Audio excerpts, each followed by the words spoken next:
In this build along tutorial, we'll be building a retaining block to hold the caster for the SparkBot. After you've got FreeCAD open, begin by creating a new part in the part design workbench. And in the task tab, create a new body, create a sketch, and we'll do that on the XY plane. Now that we're in the Sketcher workbench, we'll begin by creating a rectangle that is symmetric around the origin. Left click on the top left corner, left click on the bottom right corner, left click on the origin, and choose Constrain Symmetric. We'll set the length of this rectangle to 27 millimeters, and we'll set the height of this rectangle to 21 millimeters. Now that our sketch is fully constrained, we can close out of the Sketcher workbench, and we'll pad this sketch to 12 millimeters.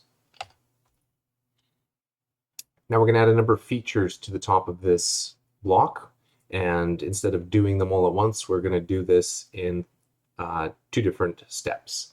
So our first step here is to create 4 screw holes that we will use for attaching this retaining block to the bottom of the SparkBot platform. So left click on the top face of this block and click on Create Sketch. So let's grab the Create Circle tool, and we're going to create 4 circles in each quadrant of our block face. We're going to make it so that all of the circles are the same size. So left click on the outlines of all 4 circles and click on Constrain Equal. And now we are going to constrain the circles on the left by clicking in their centers to a vertical plane. So we're going to constrain them vertically, and we're going to do the same thing to the circles on the right-hand side. And now we're going to constrain the circles on the top to a horizontal plane. So left click in the center of the top circles, and we will constrain them horizontally. And we will do the same thing for the circles on the bottom. Now that our circles are constrained, we're going to make them so that they are symmetric around the origin. So I'm going to click on the centers of the top 2 circles, and then I will click on the y-axis, and I will click on Constrain Symmetric. And then I will do the same thing for the circles on the left-hand side, clicking in the centers of both these circles, and now clicking on the x-axis and clicking Constrain Equal. Now the circles move in and out from the origin, and we're going to set the distance between the top 2 circles by clicking on the center of both of them, and then choosing to constrain the horizontal distance. We're going to set that to 19.5 millimeters, and we're going to set the distance between the circles in the top and bottom quadrants. We're going to set that to a distance of 13.5 millimeters. And the last thing that we need to do is constrain the diameter of our circles.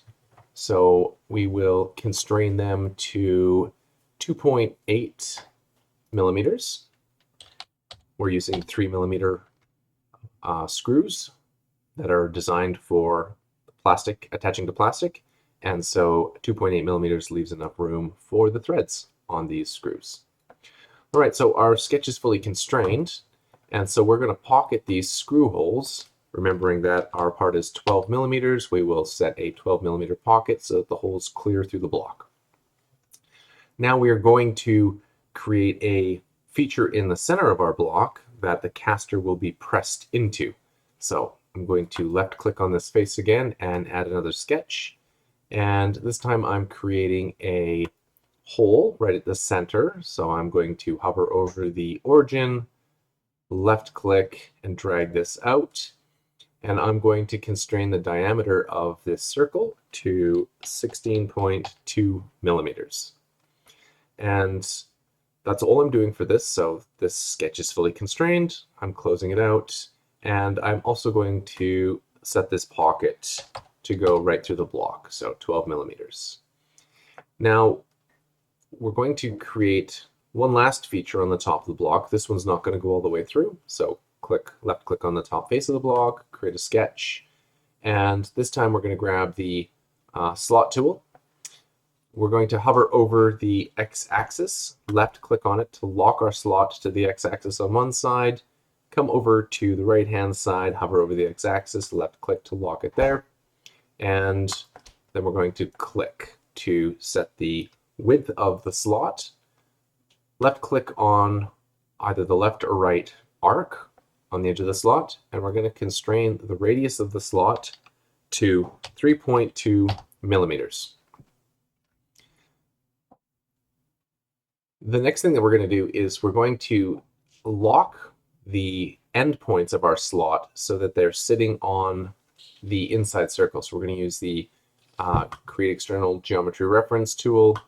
We're going to bring that tool in, and we're going to left click on the right hand vertex, click on the circle, and we are going to constrain the point on that circle there. We're going to do the same thing for the left hand dot. So left click on it, left click on the circle, and we will constrain point on line. Now I can see that my setting for the arc didn't take, so I'm going to redo that. So left click on the arc and constrain radius 3.2 millimeters. So there we are. We've now constrained that arc, the radius of that arc to 3.2 millimeters. We can see that we're fully constrained, and so we can close out of this. And now we're going to pocket this feature, but we're not going to go all the way through the block. We're going to pocket it to a depth of 10.2 millimeters. And the last thing that we're going to do is we're going to add a cosmetic fillet to the edges of our block just to round off some of this plastic. So left click on the first edge that you see, hold down the control key on your keyboard, left click on the next edge that you see, and then before rotating your block, make sure that you release the control key. So rotate the block. We can still see that we have two edges selected in green.